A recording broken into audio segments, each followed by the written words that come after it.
Oke, assalamualaikum warahmatullahi wabarakatuh. Nah, di sini kebetulan baru 2 unit yang memang sudah dinyatakan selesai dari cap RD-nya itu sendiri. Nah, ini terima kasih yang dari Sumatera Selatan sama yang dari Kalimantan ini sudah selesai inti barangnya. Memang balik lagi ya, kalau udah balik ke selera kita nggak bisa maksain. Nah, ternyata saya juga udah berapa kali nawarin opsi-opsi. Ternyata untungnya di 2 orang yang pesen di bulan awal tahun ini memang mintanya itu yang tidak dapat pakai teleskop gitu. Karena dianggapnya jauh lebih simpel, jauh lebih klasik mungkin, dan mungkin beda-beda ya selera orang. Dari segi seninya memang lebih bagus yang tipe non teleskop, karena memang tipe mode pengisian pelurunya itu nggak di pinggir tapi dari atas. Terus dari bentuk estetikanya juga ini beda tuh, memang lebih berseni kalau yang memang model non teleskop. Kang Aldi, kalau misalkan nanti saya ke depannya dapat yang model begini ya, nanti suka banyak nih ya pertanyaan, dapat yang model beginian terus saya pengen ganti nih kan sama larasnya dan box chambernya itu sendiri buat pengisian si pelurunya. Tapi perlu diingat, kalau misalkan mau disebut hitung-hitungan biaya ongkos dan pengiriman itu mungkin bisa teman-teman juga hitung dulu lah gitu. Contoh, senapan yang Anda punya berapa? Jadi jangan ngentengin, wah kalau nanti saya pesen larasnya aja atau boxnya aja bisa nih, nanti saya setel-setel sendiri, ribet. Soalnya ini adalah metode yang di pabrik antara si rumah dudukan pelurunya hingga larasnya itu sendiri gitu. Jadi pemahamannya di situ dulu ya. Jadi intinya kalau misalkan mau langsung kirim-kiriman, yang pertama bobot berat senapannya itu berapa, yang kedua bolak-balik ya hitungannya berapa, dan yang ketiga kira-kira worth it nggak kalau senapannya memang harus dilakukan servis ganti laras atau mau diganti sekalian sama box chambernya itu sendiri yang merupakan wadah pelurunya. Kalau untuk khusus yang teleskop itu tidak bisa disimpan lubangnya di atas. Nah, ini kadang-kadang suka banyak salah paham, saya bisa kok tinggal pasang dudukan kayak gitu.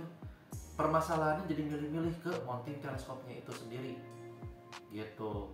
Udah mah harus pasang mounting yang bikinan manual, made in bikinan sendiri, belum lagi tambah tinggi lagi dengan si mounting bawaan teleskop itu sendiri, itu dan tambah lagi ini ke atas gitu, si kerannya ini ke atas, otomatis ini bakal kejeduk si mountingnya.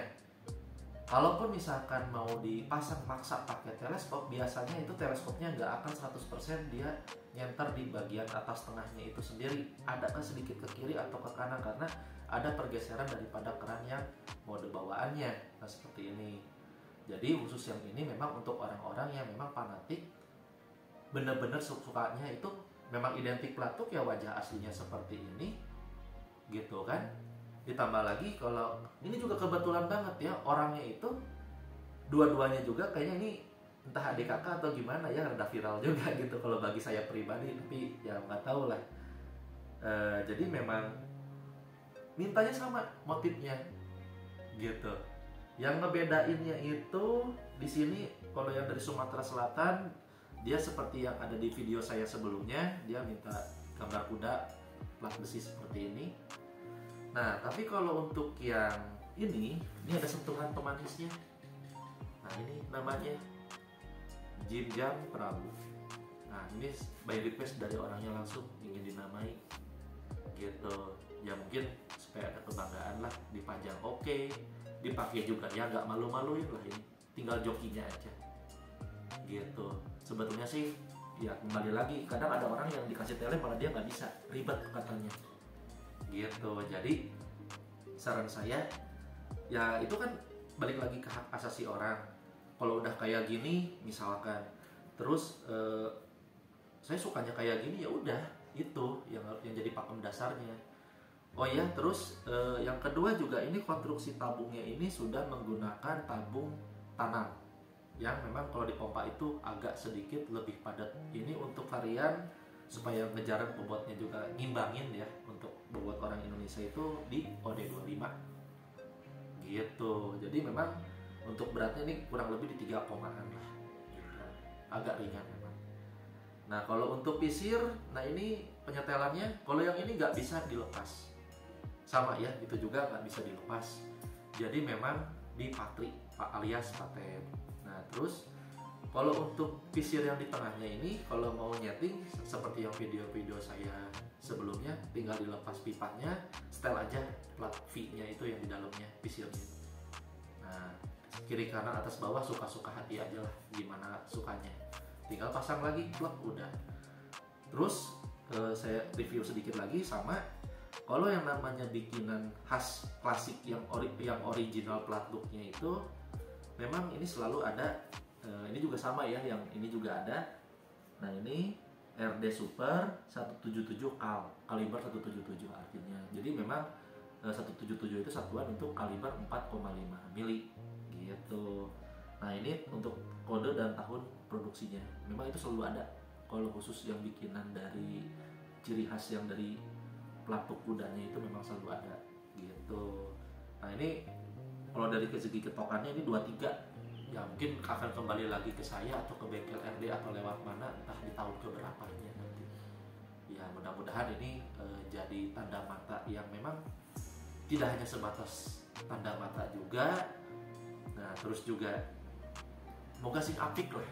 Gimana cara ngerawat senapan pelatuk itu udah saya jelasin juga di video saya sebelumnya. Mudah. Untuk yang tipe pelatuk, inget ya, jangan dibiasakan si pelatuknya itu, nah ini di posisi ini, nah kayak gini. Nah jangan nutup. Kalau dibiarkan secara lama dan nutup terus-terusan, nanti per tabungnya itu akan menekan ke dalam, si pentilnya ngelok. Nah kalau udah ngelok, dikhawatirkan dia bisa kemasukan debu atau kotoran atau geram-geram kecil yang nantinya malah membuat kebocoran itu sendiri. Jadi untuk yang tipe manual, yang pertama ke satu harus ada angin. Kalau mau awet, yang kedua juga kalau nggak mau banget ngompa-ngompa ada anginnya, males dan segala macam, takut ada kelepasan dimain-mainin pelatuk sama orang tiba-tiba duar gitu kan, ya kaget juga, ya mending diginin aja gigi satu. Nah gitu. Ini kalau ciri khas memang RD tuh dia enak gitu, empuk gitu. Sama ini juga yang bawahnya juga dia empuk tuh.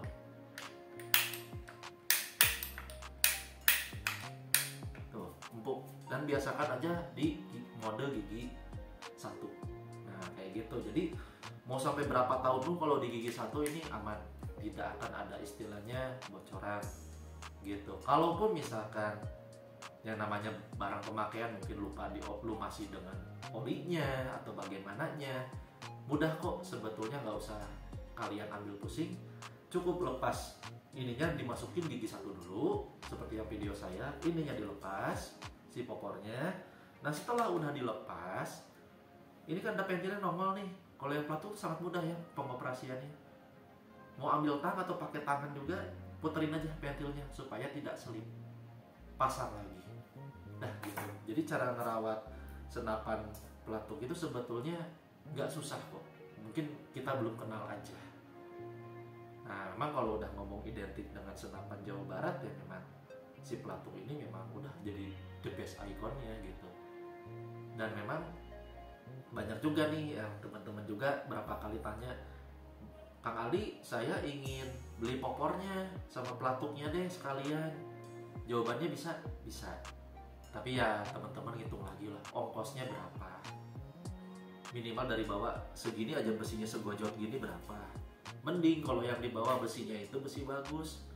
Kalau dalamnya pistonnya udah gancet, kena besinya juga si pipanya, kita kan harus kerja lagi, pipanya diganti. Kira-kira worth it gak untuk nyerpis senapan yang bahwasannya sebelumnya gitu. Jadi teman-teman harus lebih teliti lagi lah gitu ketika mau ngirimin. Cek dulu apa yang kurang. Kalau banyak part yang kurang terus kira-kira nanti jadi mahal, ya mungkin saya saranin sih jangan diservis gitu sebetulnya, karena itu akan jadi sosok yang menakutkan nanti di kemudian hari. Maksudnya menakutkan bukan saya artinya lebay, tapi kan kasihan gitu. Saya yakin kok ini pipanya selamat gini itu ini itu, tapi kan kita nggak tahu juga ya. Masalahnya ketika diperiksa seret gancet piston pompanya, akhirnya boro-boro mau nyaman pompa gitu kan, kita otomatis mau tidak mau melakukan ganti pipa. Kalau udah ngomong ganti pipa, kita juga namanya kerjaan senapan yang angin pukul tuh kalau bikinan di sini bahkan sampai ke mode otomatisnya pun itu kita menggunakan tabung tanam yang dipatri sebagian. Kita harus matri ulang gitu, berapa lagi gitu. Jadi memang kerjaannya nggak gampang gitu. Ya sebetulnya sih kalau teman-teman udah biasa berkecimpung di dunia teknik, saya rasa itu nggak susah ngebayanginnya gitu. Nah mungkin suka banyak yang anggap pelatuk itu kok identik dengan senapan yang murahan lagi. Saya bilang akui seperti itu karena memang image-nya memang sudah rusak. Dulunya itu karena mereka itu bikin senapan partai atau kodian. Pada masa saya SMP pun itu harganya tuh nggak melewati 300.000, 400.000-nya. Udah jadi satu unit senapan.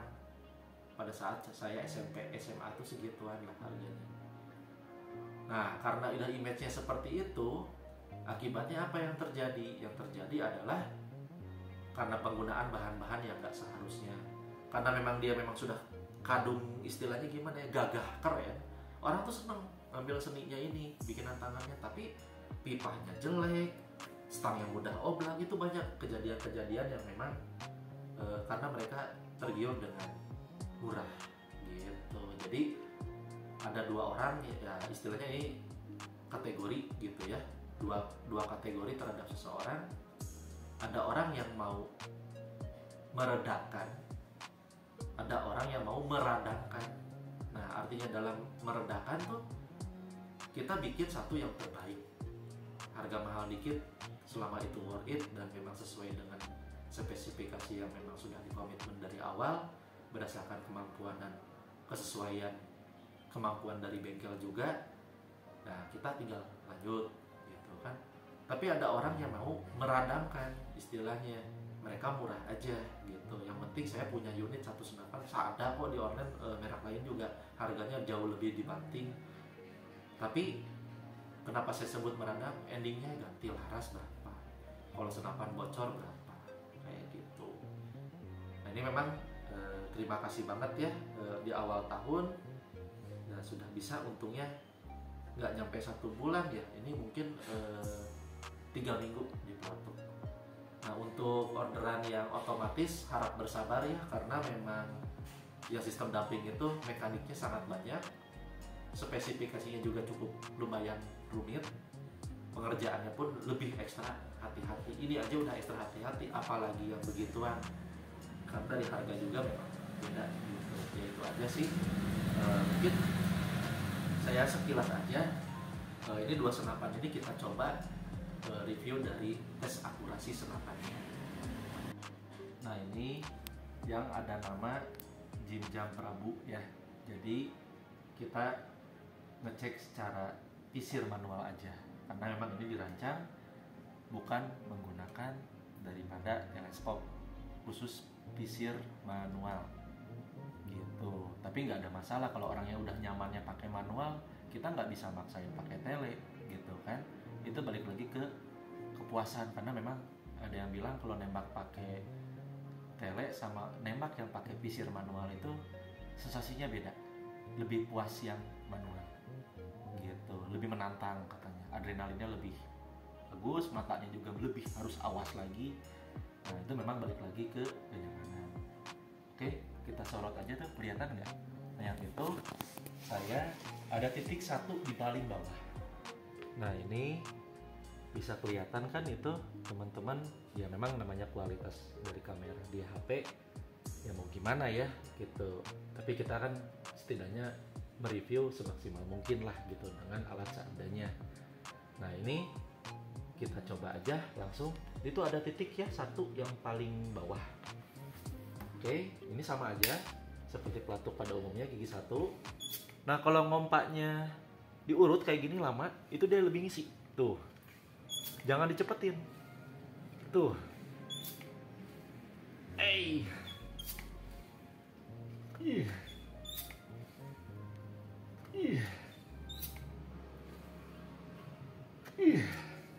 5 kompa juga ini, aduh udah laknat banget lah kompanya. Udah. Nah ini saya pakai Diablo lokal ya, seadanya aja peluru. Nah, cara ngisinya ini dari atas ya, kepalanya di bawah, celung. Nah gitu, masukin, tutup, cus, gigi 2. Nah ini, nah itu kelihatan ya.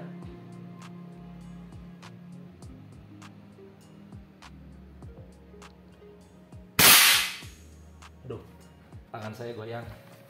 Itu di kiri sedikit ya. Oke, kita coba lagi. 1, 2, 3, 4,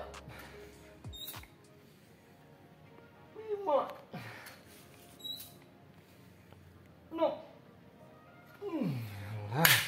Well, enak banget ngompanya. Aduh, nggak usah banyak-banyak, 10-15 kompa hambur, cukup 5-6 juga.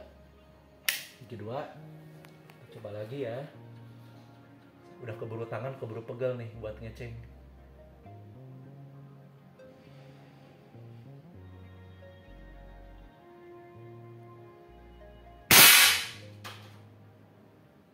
Masuk di yang nomor 2.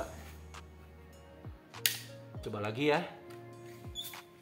1, 2. Nah ini beda ngompanya, kalau dicepetin itu kurang ngisi. Didiamin gini malah lebih ngisi. Tuh. Sampai saya kalau udah pegel begini harus begini. Nah. Nah gitu, diurut ya. Aduh. Cukup lah. Padat sekali ya ini teman-teman ngompanya.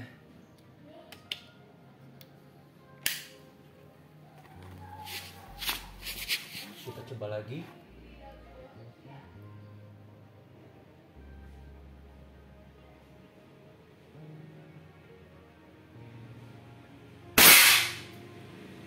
Masuk.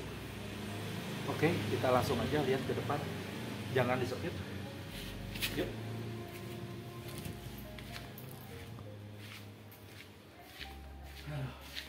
Ya namanya pakai pisir manual ya, apalagi nih nembak pas maghrib lagi, harusnya pamali ya. Nah ini kurang lebih saya nembak di sini tadi ya. Nah ini udah sampai tuh, lihat tuh ya, dia ngebesarin di sini 2. Tadi saya meleset sini 1 kali, saya coba lagi sekali di sini untuk nebus kesalahan yang di awal tuh nih ya. Di sini masuk, ke sini masuk 2. Cukup lah ya kalau untuk dari segi penggunaan faedah akurasi pisir manualnya. Memang sih kalau namanya pisir mah beda mata pasti beda settingannya gitu, kebiasaan dari orang nembak sebetulnya.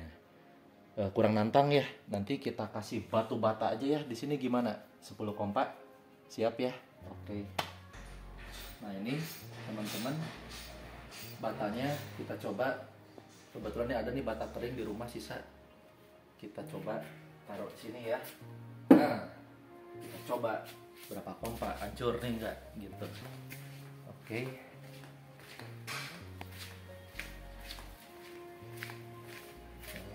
Ini kan OD25 nih masalahnya, adiknya 27. Tapi padatnya udah hampir sama kayak yang si kakaknya yang 27. 1, 2, 3, 4, 5, 6, 7, capek, 8,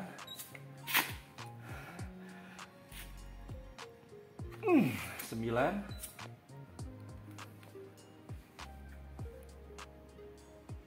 10. Kita coba dulu 10 ya.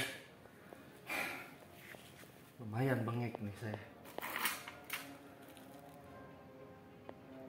Karena kita kan nggak pakai main krono-kronoan. Langsung coba aja ke sasaran yang rada keras. Oke, lihat itunya, batanya kelihatan.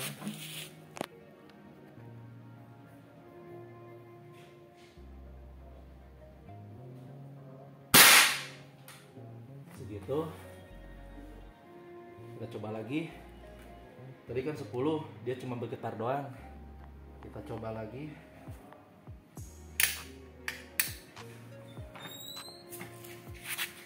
Satu, 2, 3, 4, 5,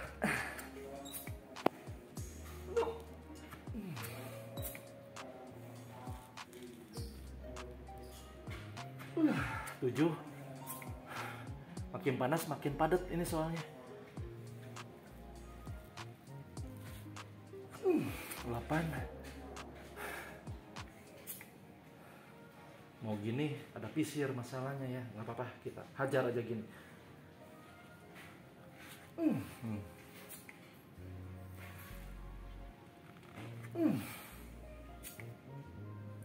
Coba lagi. Nggak tahu berapa nih, saya 11 atau 12 nih.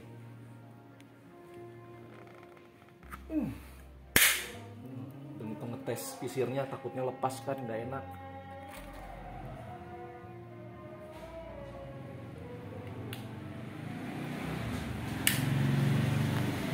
Memang agak beda kalau angin ditiup.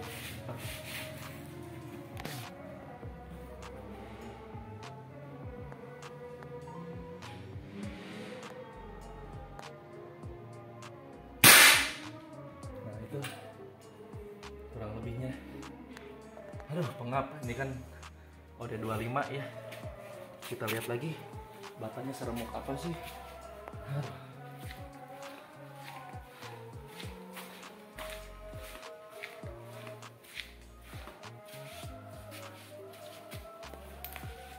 Nah ini teman-teman, ini bonyok segini nih. Saya nembak redak kanan, takut kalau di tengah.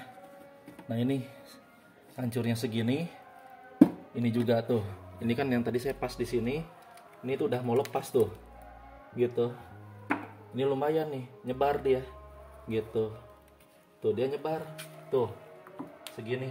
Ya maklum aja batanya setebal ini kan tuh. Tebalnya segini. Masalahnya.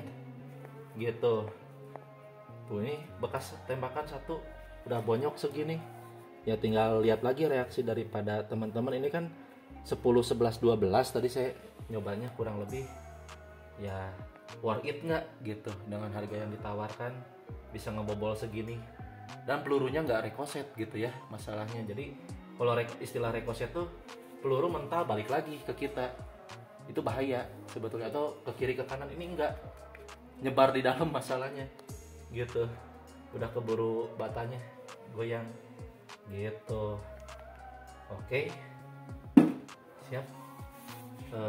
Kita coba pakai senapan yang satu lagi dah, yang ini, yang bukan jinjang perabunya ya. Memang ini agak lama ya untuk episode ini, padahal senapannya cuma ini karena biar lebih enak lah gitu istilahnya. Mau kasih apa, mau kasih pengiriman, kalau barangnya nggak puas dulu dicoba di sini kan buat apa gitu. Ini ya, kita coba 1, 2, 3, 4, 5, 6. Gini aja deh.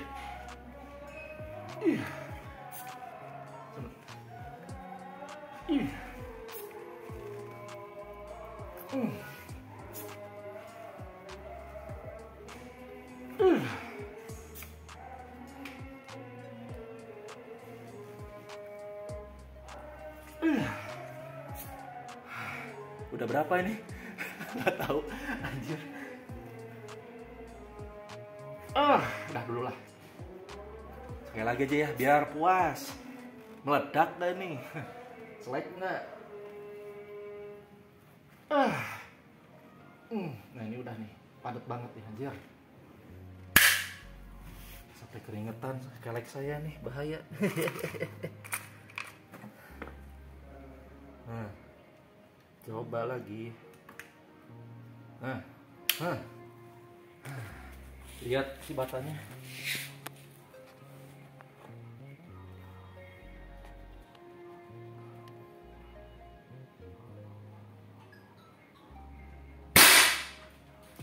Tuh, udah langsung kesipat batanya juga. Lumayan. Oke, kita lihat.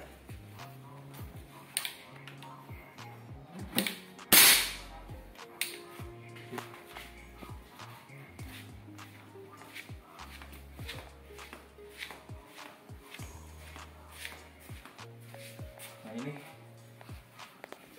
tuh ya bekasnya. Jadi pelurunya keburu hancur di dalam tuh. Belah masalahnya. Ini kan susah tuh. Ini susah tuh. Gitu. Ini masalahnya sasaran media yang amat sangat keras. Ya, beginilah hasilnya. Kurang lebih ya. Teman-teman lah yang bisa melihat lah gitu. Saya ngompas susah payah. Buat apa EPS kenceng kalau torsinya kurang? Gitu kan. Nah, ini hasilnya. Ya, mungkin segini dulu aja. Capek dong. Ya, penjelasan dari saya. Ya, mungkin mohon maaf bila mana ada salah-salah kata. Wassalamualaikum warahmatullahi wabarakatuh.